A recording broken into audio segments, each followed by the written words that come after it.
Dalam banyak-banyak phone holder yang aku pernah pakai, yang ni yang paling padu, yang paling berbaloi. Sebelum ni dah 3-4 jenis phone holder aku pakai. Paling lama pun 2-3 bulan macam tu. Dia dah mula kacau, especially dekat bahagian suction ni. Ada juga yang dekat bahagian skru ni pun dah start longgak. Dan sampailah aku try phone holder magnetic daripada Ugreen ni. Siapa yang tak kenal brand ni kan. Dan harga dia pun mahal sikit je daripada phone holder magnetic yang lain tu. Tapi mahal-mahal dia pun 30 lebih je. Dan bagi aku sangat-sangat berbaloi dengan kualiti yang dia bagi ni. Tapi serius weh, memang tak bergoyang langsung. Dia punya material ni pun boleh rasa dia punya solid tu. Dan dia punya magnet ni pun hampa boleh rasa dari tarikan dia tau. Memang gila kuat. Dan juga dekat bahagian suction ni, dia claim dalam 36 kilo boleh tanggung beban kat sini. Tapi aku tak try lah. Memang bagi aku ni memang kuat gila. Semuanya yang ni tak tahulah bagi aku satu kelemahan ke apa. Sebab dia punya getah ni, kalau dah lekat ni nak tarik keluar ni memang susah. Boleh je nak buka, cumanya dia ketat sikit kat sini kan. Bagus juga sebab kalau getah ni kalau kita duk ubah-ubah, nanti kekuatan suction tu akan kurang sebab dia lekat habuk apa semua kan. Tu lagi better hampa lekat biar je kat situ. So cumanya hampa kena pastikan betul-betul ya, nak lekat kat cermin ke, nak lekat kat dashboard ke, ataupun mana-mana bahagian permukaan licin dekat kereta. Okey, dia punya holder ni boleh pusing 360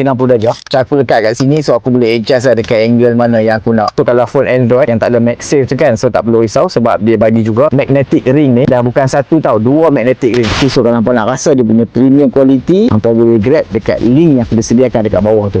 Nyam.